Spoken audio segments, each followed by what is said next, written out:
So yeah, welcome back to my channel everyone. Hope you guys are doing well. So yeah, let's get to the video. डङ एउटा rapper जसको third नै नाम हो जसले त्यही नामले पहिचान बनाए कुनै डङको चाहिँ दोङ अब थर पनि भयो प्लस डन जी पनि भन्छ हैन दुवै नै मिल्छ डङ एउटा ऱ्यापर जसको थर्ड नै नाम हो जसले त्यही नामले पहिचान बनाए कुनै बेला रेकर्ड गर्न स्टुडियो नपाएर ऱ्याप यो यसको चाहिँ मलाई मेमोरी छ क्या यो ठ्याक्कै यही म्युजिक भिडियोको प्लस यो सर्ट हैन यो गेटअप यो चाहिँ मलाई फर्स्ट टाइम मेरो साथीले कलेजको साथीले देखाएको थियो क्या यही सङ इङ्ग्लिसमा छ क्या अरे सायद यो सङ चाहिँ अलिक फास्ट फ्लोमा होइन अनि फर्स्ट मेमोरी हो मेरो दङको मैले फर्स्ट सङ देखेको हेर्न हो यो ऱ्यापर कस्तो मलाई त बवाल लाग्यो यार तँलाई कस्तो लाग्छ भन्ने टाइपले मलाई देखाएको थियो मेरो साथीले छोड्न खोजेको मान्छे अहिले आफ्नै कम्पनी खोलेको छन् नयाँ कम्पनी हो अब नयाँ आर्टिस्टहरू पनि हुन सक्छ आज कुरा गर्दैछौ उनको भट्टीमा घ्याम्पे हान्नेदेखि अफिसमा स्याम्पेन फोड्नेसम्मको यात्रा उनको नाममा तीनवटा ओके द्याट वाज पोएटिक यो त पिटर ड्युरीको प्रिमियर लिगमा हानेको कमेन्ट जस्तै फुटबलमा हानेको कमेन्ट जस्तै भयो त नाइस नाइस उनको भट्टीमा घ्याम्पे हान्नेदेखि अफिसमा स्याम्पेन फोड्नेसम्मको यात्रा उनको नाममा तीनवटा मिनिङ छ त्यो के हो किन हामीले उनको सक्सेसलाई इम्पोर्टेन्स दिनुपर्छ किन उनको सक्सेस नेपपको लागि होइन पनि हो आज हामी डङको बारेमा कुरा गर्दैछौँ र आजको भिडियोलाई तीनटा च्याप्टरमा डिभाइड गरेको छौँ फर्स्टमा जर्नी सेकेन्डमा किन उनको सक्सेस सेलिब्रेट गर्न जरुरी छ र थर्डमा र अहिले प्रेजेन्ट टाइम उनको म्युजिक अवस्था के छ र उनको लेटेस्ट एल्बम बारे एनालाइसिस गर्नेवाला छौँ let's deep dive into this त्यही हो अब अहिले जस्तै 5-6 महिना भयो अलिक गाह्रै छ भनौँ न इन्कम आशा चाहिँ छ केही हुन्छ ठुलै हुन्छ भन्ने हार चाहिँ मानेको छैन त्यही हो गाह्रो त ठिकै महेश डङ एके डङ उनको जन्म 1996 मे 4 मा भक्तपुरमा भएको हो सुरुवात उनको नामबाटै गरौँ उनको नाम डङ चाहिँ उनले आफ्नै थरदेखि राखेको हुन् र यसको मिनिङ चाहिँ तामाङ भाषामा डङ भनेको रुख हो र डङले आफू पनि रुख जस्तै जति माथि पुगे पनि आफ्नो जरा बिर्सिन्न भनेर आफ्नो नाम डङ राखेको हुन् र यही नामले होट प्ले गरेर डन जी भनेर पनि हुन्छन् र यो चाहिँ उनको अल्टर इगो क्यारेक्टर हो र डङ द ग्रेट पनि उनले नयाँ नाम राखिराखेको देखिन्छ यो डङ पछाडिको द ग्रेट चाहिँ निप्सी हसललाई ट्रिब्युट पनि हो र निप्सीले पनि नाम पछाडि यसरी नै द ग्रेट लेख्थे त्यो चाहिँ खास गरी उसलाई ट्रिब्युट हो त धेरैजनालाई थाहा छैन धेरैलाई थाहा छैन होला डङ बिवै पनि गर्थे उनी स्कुलको टाइमदेखि बिवै गर्थे र उनको क्रू पनि थियो जसले गर्दा उनी सानैदेखि हिपहप जनरलाई मजाले रेजोनेट गर्न सके पहिला म नि बिवै नै थिएँ क्या त हो र एसएलसी पछि उनको क्रू मेम्बरहरू पनि छुट्टिँदै गए र बिस्तारै डङ पनि ऱ्याप गीत लेख्न लागे तर त्यो टाइममा खास स्टुडियोहरू एभाइलेबल थिएन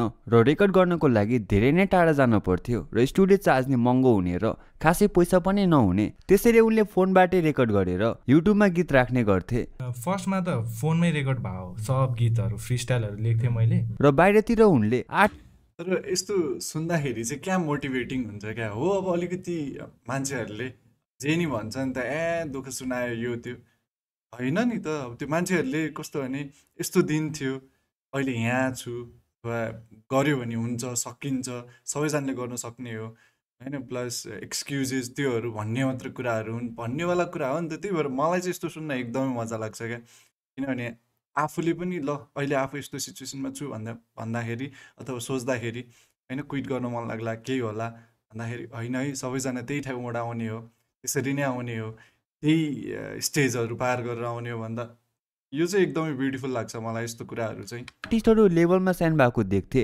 त्यसैले उनले त्यही आशमा नेपालमा भएको लेभलहरूमा आफ्नो गीत पठाउने गर्थे तर नेपालमा त्यस्तो कन्सेप्ट आएको थिएन खास गरी ऱ्यापमा बरु उल्टै पैसा माग्थे साइन गर्नलाई फर्स्ट रेकर्डिङ डिलमा म नाम चाहिँ भन्दिनँ रेकर्डिङ स्टुडियोको मलाई कन्ट्याक्ट दिएको थियो अनि मलाई 20,000 मा आएको थियो क्या र यही टाइम पिरियडमा उनी नवाज अन्सारीको स्टुडियो ब्ल्याक इङ्कमा पनि गएको थिए एक दुईटा काम पनि गरे तर साइन चाहिँ भएनन् डङ हुन्छ नि एक्चुअली त्यो बेलामा हि वाज कमिङ अप डङ हाम्रो studio yeah that's our studio right होइन डङ होइन सेम डङ पनि एकदम हङ्ग्री ब्यागमा उसको नोटप्याडहरू होइन गीतहरू रेकर्ड गर्न आएको थियो अनि हामी एउटा पोइन्टमा चाहिँ वी सुड साइन हिम भन्ने भएको थियो क्या त्यसपछि नै अब हाम्रो त्यो ल्याङ भइहाल्यो स्टुडियोमा होइन। अनि त्यसपछि उनको लुगेन दाईसँग इन्ट्रोड्युस भयो र दाईले डङलाई साइपरहरूमा बोलाउनु हुन्थ्यो र लुगेन दाई क्लास एक्स जोइन भएसँगै उनी पनि क्लास एक्समा जाने मौका पनि पाए। क्लास एक्समा गएर थुप्रै प्रोजेक्टहरू गर्न लागे र 2016 जुलाई 15 क्लास एक्सको च्यानलबाट उनको फ्री स्टाइल भिडियो अपलोड पनि हुन्छ।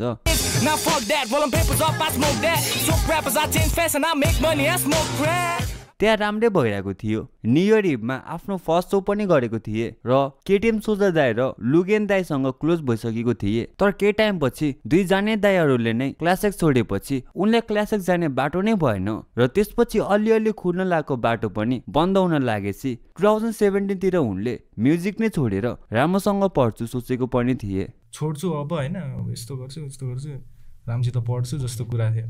तर केही महिनापछि लुगेन दाईले मैले बिटहरू बनाएको छु, यसमा हान्नुपर्छ, मसँग माइक नि छ भनेर आफ्नै घरमा बोलाउनु भयो र यो टाइमसम्म डङले इङ्ग्लिसमा मात्र ऱ्याप गर्थे र यही बेला उनले आफ्नो फुल गीत नै नेपालीमा लेखेर रेकर्ड गरे, जुन गीत थियो ऱ्याप सुन तेरो बाउको।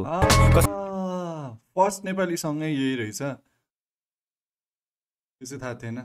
पहिला चाहिँ जब मेरो साथीले देखाउँदा ओर्दा चाहिँ इङ्ग्लिसमै थियो होइन, इङ्ग्लिसमै सुनेको थिएँ। अनि त्यसपछि नेपालीले अब त्यो टाइममा त नेपालीले इङ्ग्लिसमा होइन त्यस्तो फ्लुएन्ट त्यस्तो हुन्छ नि, सुन्दाखेरि पनि बवाल लाग्ने, हानेपछि त त्यो दामी नलाग्ने कुरै भएन होइन। ए हो ल बवाल हान्ने रहेछ भन्ने टाइपको भएको थियो। यो त यो त्यसपछि त यो त खत्रै चलाएको। जसबाट डङको धेरै पुरानो अडियन्सहरूले उनलाई चिनेको पनि थिए।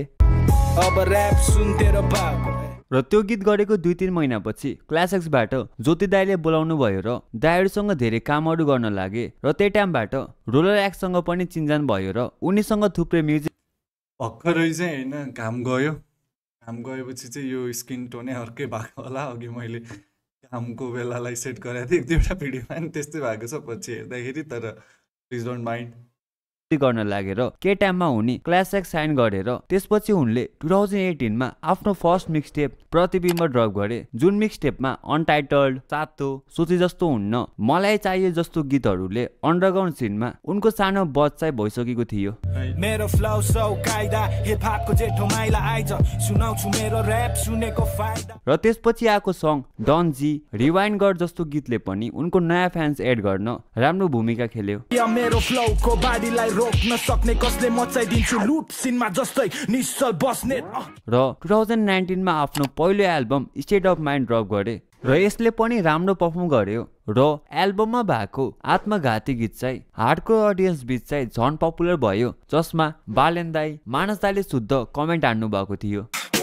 आज खेल खेल्न मात्र जवाफ जानी काम छैन गीतमा रवाफ छाडी मलाई सुनेपछि एमसीलाई सलान पानी। र यो एल्बमबाट के म हाँस्न सक्छु, काठमाडौँ सहर जस्तो गीतहरूले हल्का राम्रो रिकग्निसन पाएको थियो।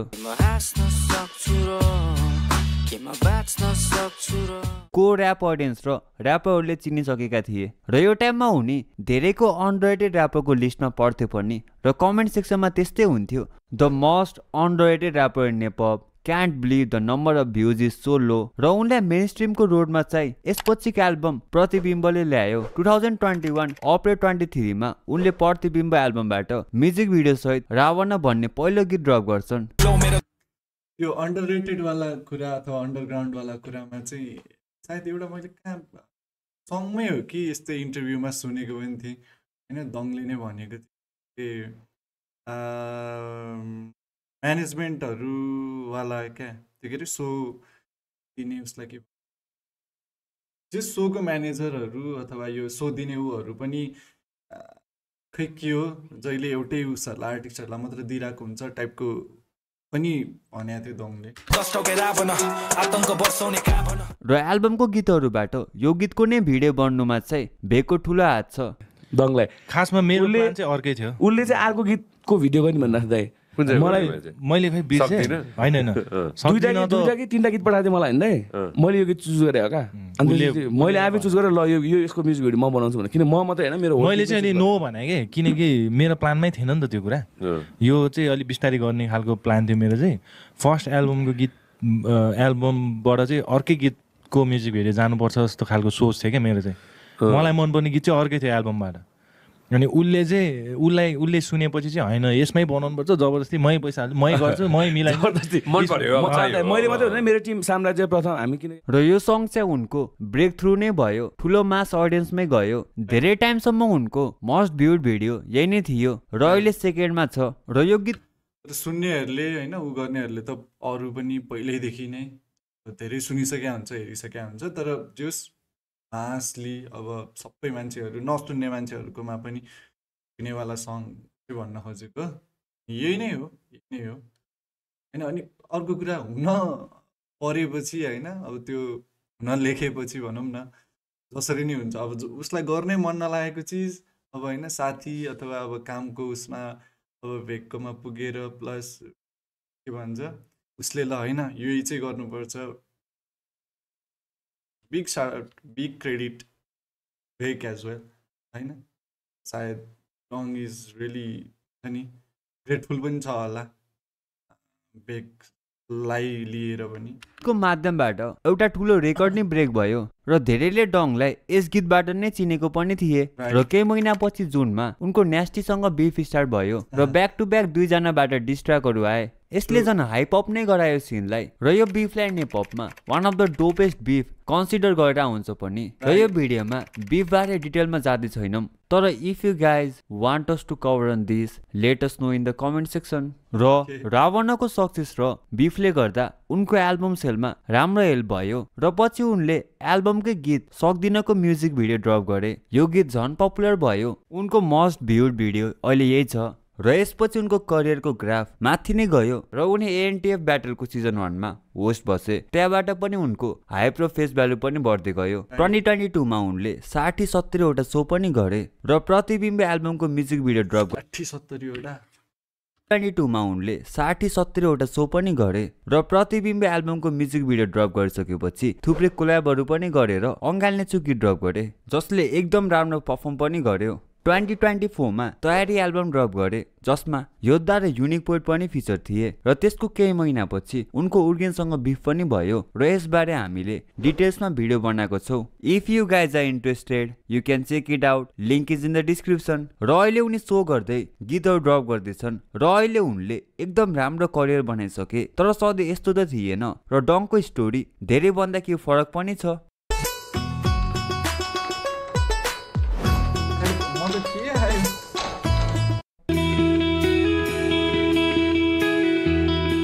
सक्सेसफुल त धेरै आर्टिस्ट भए डङको सक्सेस चाहिँ किन सेलिब्रेट नै गर्नुपर्ने भन्ने कुरा होला हो यो क्वेसन जायज नै हो let me give you some explanation Dong यस्तो artist Let's hear some explanation. थिए जुन कोर हिपहप अडियन्सले मन पराउने आर्टिस्टको लिस्टमा फल गर्थे जुन कोर अडियन्स जसलाई ऱ्यापमा भाइब भन्दा पनि लिरिसिजम स्किल र टेक्निकल मन पर्थ्यो यो ऱ्याप जनर हाइब्रिड नहुँदैको स्टाइल भनौँ र डङ हार्डकोर त थिए नै सँगसँगै स्टाइलिस स्किल ऱ्यापर पनि थिए उनीसँग लिरिसिजमको राम्रो नलेज त थियो र उनको फ्लो र ऱ्यापिङ स्टाइलमा डिफ्रेन्ट स्वाग नै थियो यसले उनलाई त्यो भिडमा नै फरक बनायो एक दिन त एक मिलको लक्ष्य मिल्छ सबले चिन्छ सबै दिन्छ एक सुरमा आफ्नै धुनमा तलाई मन पर्ने ऱ्यापर सधैँ अटो ट्युनमा र त्यसमाथि गीतमा उनले टपमा भएको आर्टिस्टले च्यालेन्ज गरिरहेको थिए राम्रो त हामीले नि सोच्दै के हो के गर्नु हामी त त्यस्तो हैन नि यसले गर्दा उनी त्यो जमातको सजिलै फेभरेट हुन पुगे उनले अन्डरडग्सको नजरमा हेर्न लागे र त्यसैले डङले आफ्नो ग्रोइङ फेजमा कहिले हेट्ने पाएनन् भनौँ या एकदमै कम पाए उनको त्यो फेज उनको अन्डररेटेडको ट्यागमा भित्यो त्यो टाइममा आर्टिस्टहरू मेन स्ट्रिम अडियन्सलाई टार्गेट गरेर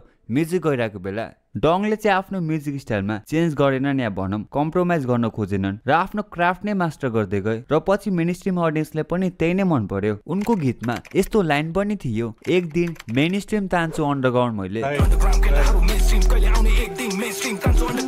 बाइ द वे उनी गुड स्टेज पर्फर्मर नै हुन् र उनी ट्रु स्टुडेन्ट अफ ऱ्याप पनि हुन् प्रपर एल्बम मिक्सटेप गर्थे जुन अहिले सम्मै गर्दै आएको छन् पनि म चाहिँ खास गरी एल्बम फोकस्डै हो पहिलेदेखि मैले सुरु गरेको नै मिक्सटेप एल्बम गर्छु भनेर गरे हो नि त। नेपालमा एल्बम त गइरहेको देखिन्छ तर नामले मात्र गरेको जस्तो देखिन्छ। तर डङ आफ्नो एल्बम प्रति चाहिँ सिरियस देखिन्छन्। धेरै आर्टिस्टहरू एल्बम आउँदैछ भनेर एक दुईटा पोस्टमै सीमित हुन्छ भने उनी प्रमोसनको लागि एक ठाउँबाट अर्को ठाउँ पुगेको देखिन्छ। र अहिले ऱ्याप या हिपहपको ट्रु एसेन्स मरिरहेको बेला यस्तो कुराहरू देख्नु चाहिँ राम्रो कुरा हो। त्यसैले एज अ को rap audience we should celebrate डङ success and give him the flower that he deserves. किन भन्दा उनी आफ्नो आर्ट र लिरिक्सले नै सक्सेस भएको हुन् र नेपालमा यो स्टाइलको ऱ्याप गर्ने आर्टिस्टको सक्सेस रेट एकदम कम छ पनि। ठिक हो होइन, किनभने मेन स्ट्रिममा आउनको लागि अरू प्लस अझै धेरै अडियन्समा पुगोस् भनेर कमर्सियल सङ गर्ने नि त्यस्तो ट्रेन्ड छ नि त। त्यस्तो नगरेसम्म मान्छेहरूले सुन्दिँदैन, पुग्दैन मान्छेहरू बिचमा। र दङले नगरिकन आफ्नै जे नि स्टाइल हो, आफ्नै जे हो त्यसलाई नै मेन स्ट्रिममा लानु भनेको ठुलो कुरा हो होइन, नेपाल जस्तो। त्यो टाइममा सक्सेस भए जुन टाइममा चाहिँ नेपप सिनकै म्युजिक टेस्ट र स्टाइल नै चेन्ज हुँदै गइरहेको टाइम थियो। यो टाइमबाट बिस्तारै नेपाली ऱ्यापमा पनि हार्बेडी आउँदै थियो, ऱ्याप मेन स्ट्रिम नै पुग्दै थियो, अडियन्सहरू पनि भाइब बेसी रुचाउँदै थिए या भनौँ लिसनरको टेस्ट डिफरेन्ट हुँदै थियो। यही टाइममा भिटेङको क्रिमिनल, एस्टिम्यानको गीतहरू, क्रिजन विथ मेलोडी, रेक जस्तो आर्टिस्टहरू बुम हुँदै थिए। मतलब सिन न्यू स्कुल इरामा छिर्दै थियो र उनको सक्दिन गीत चल्ने एउटा रिजन नै त्यही हो। त्यो राइट टाइम राइट मोमेन्ट थियो र त्यो जस्तो गीत उनको पहिला थिएन पनि।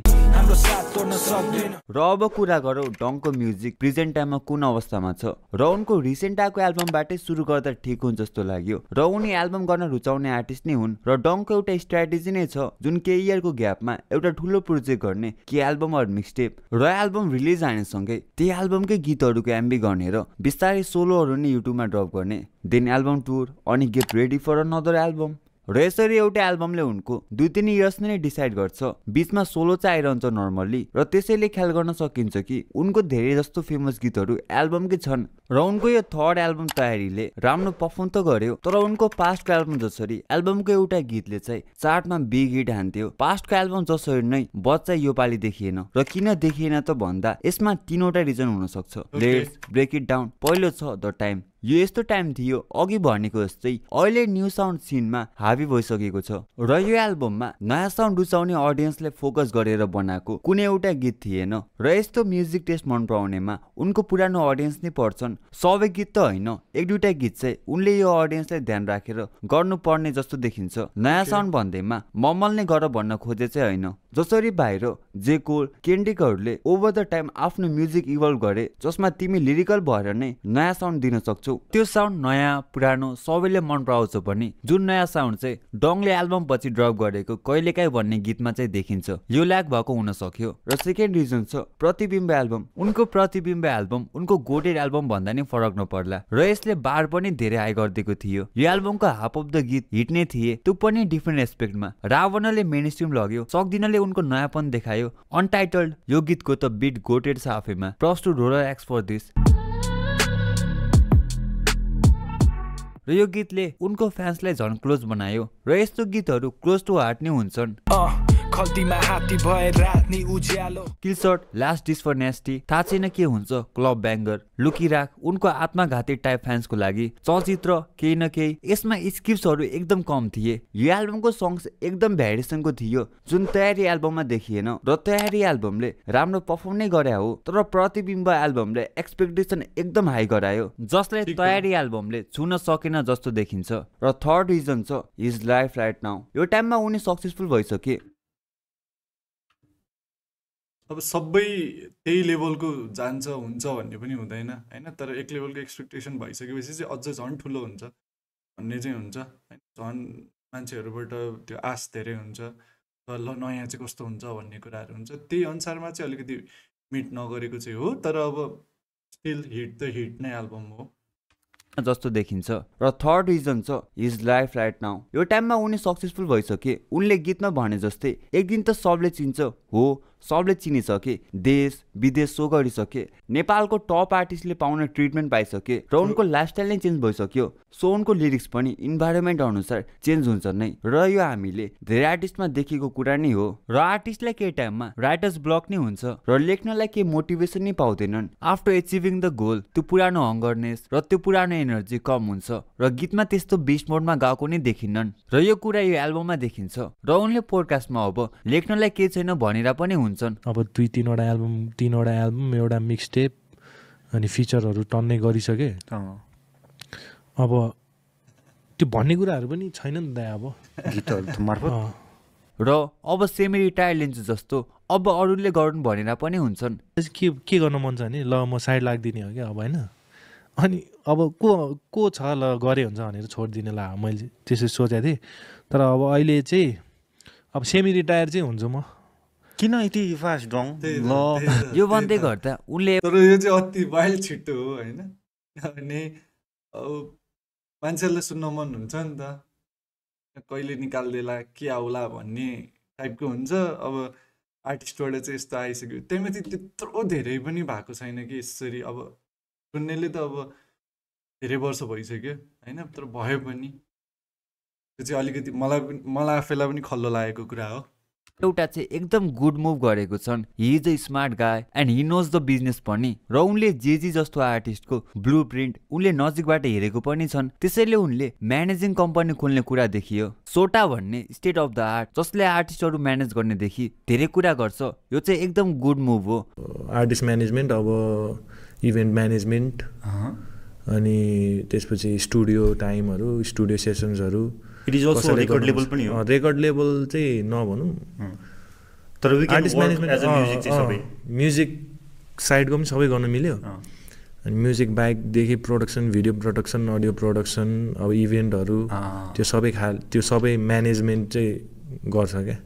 र एट द एन्ड उनले आफ्नो पोटेन्सियल प्रुभ गरिसकेको छन् पनि। यो त जस्ट मिट पर्फर्म वाला एल्बम थियो, nothing more. Just one normal stage of his career. We know his potential. Just wait for the other album. We are sure to see Dong in full beast mode once he taps into his inner Don G. उनको अब आउने प्रोजेक्टहरूमा हामीले desperately हेर्न चाहन्छौँ उनको alter ego वाला character Don जीलाई र सक्दिन वाला स्विट गाईलाई। र एन्डमा आई रिपिट यस्तो टाइपको म्युजिक गरेर नेपपमा सक्सेस हुनु भनेकै लिरिकल साइड अफ नेपपको विन हुनु हो। र लास्टमा एउटा फन फ्याक्ट, डङको क्याप बिनाको एउटा फोटो देखाएको छैन अहिलेसम्म। यो भिडियोको रिसर्च गर्दा थाहा पाएको यो चाहिँ। That's it for today. हजुरको दिन शुभ रहोस्। What was that information for? Oh my god.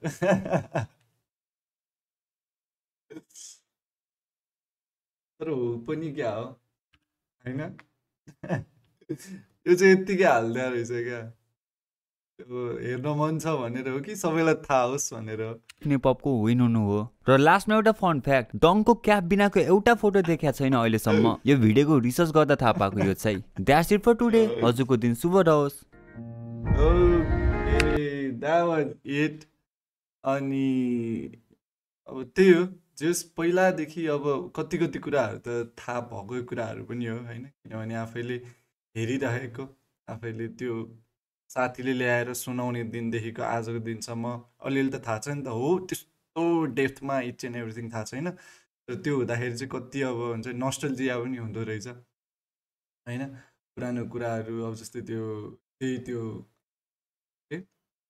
भिडियोवालादेखि अनि अर्को झन् नेपाली फर्स्ट नेपाली सङ रहेछ त्योहरू भयो सबै कुराहरू।